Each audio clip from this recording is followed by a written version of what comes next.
K Umamaheswararao, రాష్ట్ర ప్రధాన కార్యదర్శి, AP municipal workers and employees federation CITU, అట్లాగే మాతో పాటు ఏఐసిటియు, ఐఎఫ్టియు, టిఎన్టీయూసి, ఎంఆర్పిఎస్ సంఘాలు కూడా ఈ సమ్మెలో ఉన్నాయి.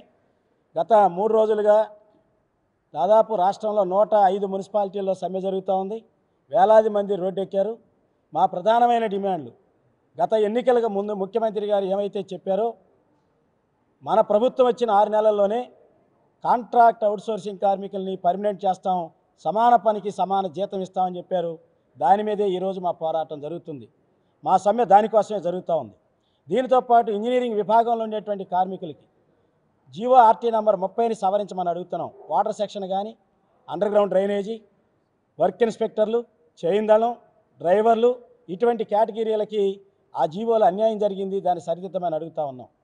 అట్లాగే గార్బేజ్ డ్రైవర్లు, అండర్ గ్రౌండ్ డ్రైనేజీ కార్మికులు, మలేరియా పార్కుల్లో పనిచేసేవాళ్ళు, వాళ్ళు పబ్లిక్ హెల్త్ పరిధిలో వాళ్ళకి 3 ఏళ్లుగా హెల్త్ అలవెన్స్ ఇవ్వట్ల, అదొక డిమాండ్గా ఉంది. క్లాబ్ డ్రైవర్లు ఉన్నారు. క్లాబ్ డ్రైవర్లకి 18,500 జీతం ఇవ్వాలి, కానీ మధ్య దళారీ వ్యవస్థ 9,000 నుంచి 12,000 రూపాయల లోపు జీతాలు ఇస్తున్నారు. ఇవన్నీ సరిదిద్దమని అడుగుతూ ఉన్నాం. అట్లాగే ఈ ప్రభుత్వమే సంక్షేమ పథకాలు మున్సిపల్ పారిశుద్ధ్య కార్మికులకు ఎంత జీతమైనా మేము ఇస్తామని చెప్పారు, అది ఇవ్వాల. ఇది కాకుండా రాష్ట్ర వ్యాప్తంగా ఇంకో 3-3.5 వేల మంది విలీన గ్రామాల వాళ్ళు ఉన్నారు. రాజధాని చుట్టూ ముఖ్యమంత్రి గారి ఇంటి చుట్టూ ఉన్నటువంటి వాళ్ళు ఉన్నారు. వాళ్ళందరికీ 15,000 జీతం ఇవ్వట్లేదు, హెల్త్ అలవెన్స్ ఇవ్వట్లేదు. 12,000, 9,000 ఈ రకంగా ఇస్తామన్నారు. దాన్ని సరిచేయాలని చెప్పేసి అడిగాం. ఇటువంటి ప్రధానమైన డిమాండ్ల మీద మేము సమ్మెకి వెళ్ళాం. మా సమ్మె ద్వారా ఈరోజు గవర్నమెంట్ చర్చలు పిలిచింది. మేము సిఐటియు, ఏఐసిటియు నాయకులు ఈ చర్చల్లో పాల్గొన్నాం. మంత్రి గారు దాదాపు 2-2.5 గంటల పాటు మాతో చర్చలు జరిపారు. మేము అడిగింది ప్రధానంగా, మీరు అంతకుముందు వైఎస్ రాజశేఖర రెడ్డి గారి హయాంలో 8వ పిఆర్సీ ప్రకారం 3,900 వచ్చింది. 9వ పిఆర్సీ ప్రకారం బేసిక్ జీతం 6,700 ఇచ్చారు. చంద్రబాబు గారు వచ్చారు, 10వ పిఆర్సీ అమలు చేయాల. కానీ జగన్మోహన్ రెడ్డి గారు వచ్చారు, వాళ్ళ నాన్నగారి ఆశయాలు నిలబెడతా ఉన్నారు. కాబట్టి 11వ పిఆర్సీలో మాకు అన్యాయం జరిగింది, దాన్ని ఇప్పుడైనా సరిదిద్దమన్నాం. దాని ప్రకారం బేసిక్ ఎంత అని అడిగారు. దాని ప్రకారం బేసిక్ అయితే 20,000 ఇవ్వాలి. ఆ 20,000 ఇస్తారా, లేదా పర్మనెంట్ చేస్తారా? రెండో విషయం మేము అడిగాం. ఆప్కాస్లో మమ్మల్ని అందరినీ ఉద్యోగులుగా నమోదు చేశారు. 60 ఏళ్ళు నిండితే రిటైర్మెంట్ చేస్తున్నారు. రూపాయి బెనిఫిట్స్ లేవు, గ్రాట్యుటీ లేదు, పెన్షన్ లేదు, లేదా సరెండర్ లీవ్ లేవు. ఇటువంటి సమస్యలు లేవు. కాబట్టి ఉద్యోగులుగా మమ్మల్ని గుర్తించండి, ఉద్యోగులకు ఇచ్చే సౌకర్యాలను అమలు చేయండి, లేదా బేసిక్ 20,000 ఇవ్వండి అని చెప్పి అడిగాం. దీన్ని నేను ఒక్కడినే నిర్ణయించలేను. ఆప్కాస్లో 90,000 మంది ఉన్నారు.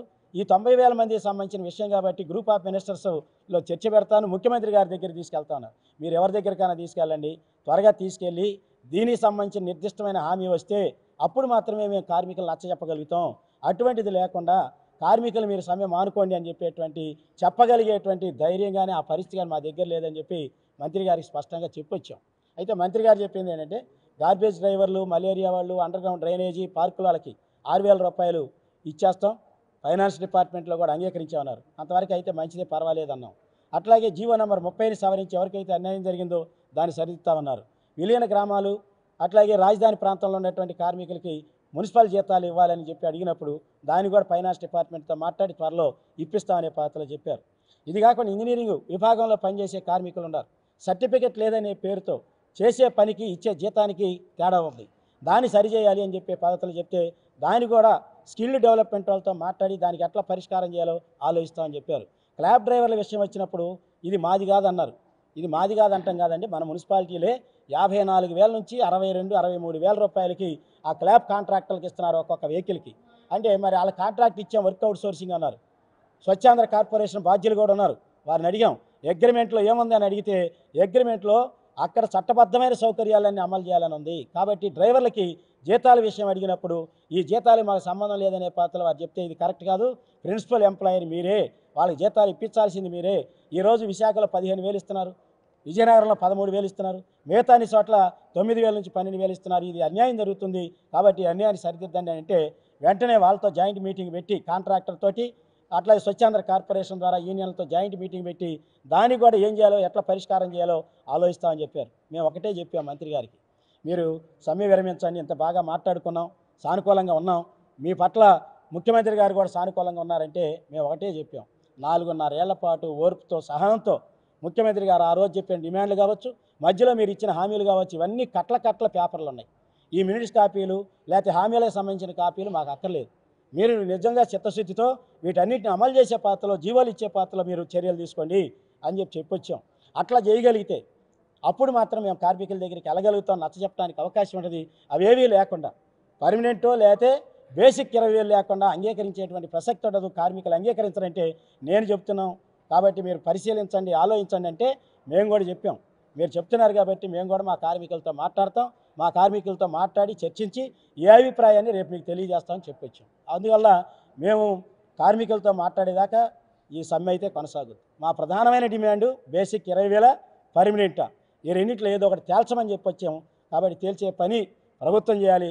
ముఖ్యమంత్రి గారి దగ్గరికి వెళ్ళి ఒప్పిస్తారా లేకపోతే ఏం చేస్తారో తేల్చుకోవాల్సింది ఈ ప్రభుత్వం అని చెప్పేసి మాత్రం మేము చెప్పదలుచుకున్నాం. చర్చలు సానుకూలంగా జరిగినప్పటికీ మా కార్మికులు కోరుకున్న పాత్రలో చర్చలు లేవు కాబట్టి ఇంకా అసంతృప్తిగానే ఉంది. ఇది మేము కార్మికుల దగ్గరికి కూడా వెళ్ళి కార్మికుల అభిప్రాయాలు కూడా తీసుకుంటాం. తీసుకున్న తర్వాత స్పష్టంగా ప్రభుత్వానికి కూడా చెబుతాం. అక్కడే మేము చెప్పొచ్చాం, ఈ పద్ధతుల్లో ఈ హామీలతోటి ఇంతకుముందు కూడా ఇచ్చారు. ఈ హామీలన్నీ ఈ హామీలతోటి కార్మికులు ఒప్పుకోరు అంటే ఆయన రిక్వెస్ట్ చేశారు. మీరు మరొకసారి పరిశీలించండి, మేము సానుకూలంగా ఉన్నాం కాబట్టి సానుకూలంగా ఉన్నప్పుడు మేము చేసి పెడతాం, టైం కావాలనే పాత్రలు అన్నారు. ఆ టైం కావాలంటే ఏలోపు ఏ సమస్య పరిష్కరిస్తారో దానికి టైం బాండ్ పెట్టి మాకు మినిట్స్ కాపీలో కానీ జీవోలో కానీ మెమోలో కానీ ఇవ్వమని చెప్పేసి పాత్రలో చెప్పాం. వాళ్ళు మినిట్స్ కాపీ ఇస్తున్నారు. మినిట్స్ కాపీ వచ్చిన తర్వాత దానిలో ఏం చేస్తారు ఏంటి అనేది చూసిన తర్వాత మేమేం చేయాలో మా భవిష్యత్తు కార్యాచరణ కూడా మళ్ళీ రూపొందించుకుంటాం. మేమేమి వాళ్ళకి సంఘాల మధ్య తగాదు కాదు, ఇది ప్రభుత్వంతో మాకు ఉన్నటువంటి సమస్య ఇది. కాబట్టి సంఘాల మధ్య సమస్యగా మార్చాలని ప్రభుత్వం ఆలోచిస్తే సంఘాల మధ్య ఉండే సమస్యను ఎట్లా పరిష్కరించుకోవాలో ఆలోచిస్తాం. కానీ మేము కార్మికుల తరపున ఉన్నాం. ఈ రాష్ట్రంలో 46,000 మంది మున్సిపల్ రంగంలో పనిచేస్తున్న అవుట్సోర్సింగ్ కార్మికులు ఉన్నారు. వాళ్ళందరి డిమాండ్లు ఇవి, సంఘాల డిమాండ్లు కాదు. కార్మికులందరూ కోరుకుంటుంది ముఖ్యమంత్రి గారు ఏం చెప్పాడో అది చేయమని. సిపిఎస్ రద్దు చేస్తున్నారు. అట్లాగే పర్మనెంట్ ఉద్యోగులకు సంబంధించిన సరెండర్ లీవులకు సంబంధించినటువంటి హామీలు అయితే ఇస్తున్నారు. 3 సంవత్సరాల నుంచి ఇదిగో ఇచ్చేస్తున్నారు, అదిగో ఇచ్చేస్తున్నారు. అవట్లా మేము అదే చెప్పొచ్చాం, మీరు ఇచ్చిన హామీలు అమలు కావట్లేదు. ఆగస్టు 10వ తారీఖు మంత్రి గారే మాతో, మేము కలెక్టరేట్లో ముట్టడి చేస్తే మాతో చర్చలు జరిపారు. అట్లాగే జూన్ 27వ తారీఖు ప్రిన్సిపల్ సెక్రటరీ గారు చర్చలు జరిపారు. మన 14వ తారీఖు జరిపారు. చర్చలు జరుగుతున్నాయి, హామీలు ఇస్తున్నారు తప్ప పరిష్కారాలు లేవు. కాబట్టి కార్మికులు అసంతృప్తికి గురయ్యారు, తీవ్ర వ్యతిరేకత పెరిగింది. దీన్ని దృష్టిలో పెట్టుకొని అమికబుల్గా వెంటనే పరిష్కారం చేసే దిశగా ప్రభుత్వం ఆలోచించాలి. మా చేతిలో లేదు, ఇప్పుడు ప్రభుత్వం చేతిలో ఉంది.